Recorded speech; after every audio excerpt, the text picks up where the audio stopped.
Representative Lewis passed away after a battle with pancreatic cancer.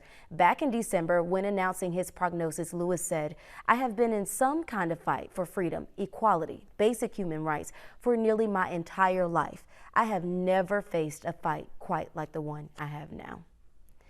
And we're forever grateful for his good fight. When it comes to pancreatic cancer in the United States, it's the fourth leading cause of cancer deaths, but only accounts for 3% of cancer diagnoses each year. However, pancreatic cancer is 23 to 52% higher in Black people than in any other racial group. Not only is it more common in Black folks, they are more often diagnosed with advanced and inoperable cancer. Here to talk more about pancreatic cancer is BNC's Chief Medical Editor, Dr. Corey Hebert. Dr. Hebert, thanks for joining us tonight. Thank you. It was kind of interesting hearing that these big doors hang on little hinges. I've known John Lewis for many, many years. I went to Morehouse and lived in Georgia. And one of the things a lot of people may not know about him is that he was a very small person. He was 5 feet 6 inches tall, and I too am 5 feet 6 inches tall. So it made it, his personality and his strength was just so strong for being a small person. That's what made it even so much more egregious when the people would hit him and put dogs on him. But anyway, needless to say, we will miss our Black manhood in that way. But pancreatic cancer is no joke. And let me tell you something. You got, Ruth Bader Ginsburg. She's had it twice. And that goes to show you how tough she is. And we got to pray for her too.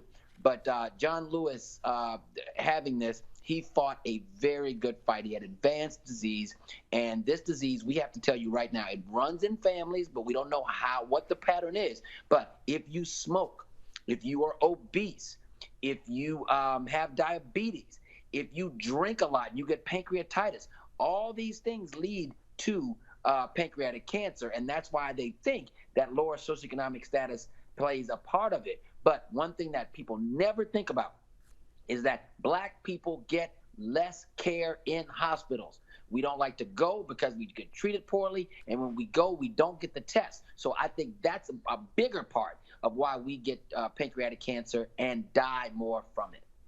And Doc, what are some of the signs we should look for? So if you have this nagging pain in your middle of your belly and in your back, and the pain starts to radiate to your back, but you start losing weight for no reason, you don't feel like eating, and it's just this eerie kind of feeling like something's not right.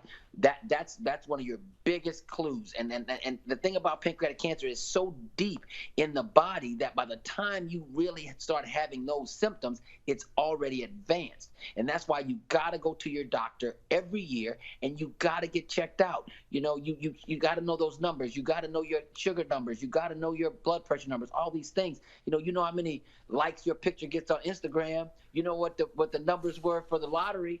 You need to know these numbers. And it's not just, I don't like to link everything back to COVID-19, but we know that this COVID-19 ain't going nowhere. So we have to decrease our pre-existing illnesses. We got to stop smoking. We got to do all those things. I know why we do it. Okay. I understand. I'm not blaming without framing. Okay. I understand it. But we've got to do it. And I'm right here to try to guide you through this process, because we got a little while longer. We got to lose that weight and stop smoking. It's a big deal. And that's weed, crack, or cigarettes. I got to be real. Got to keep it real for us. Stop smoking. Doc, thank you so much for that great advice. It's always a pleasure having you on the show. Thank you.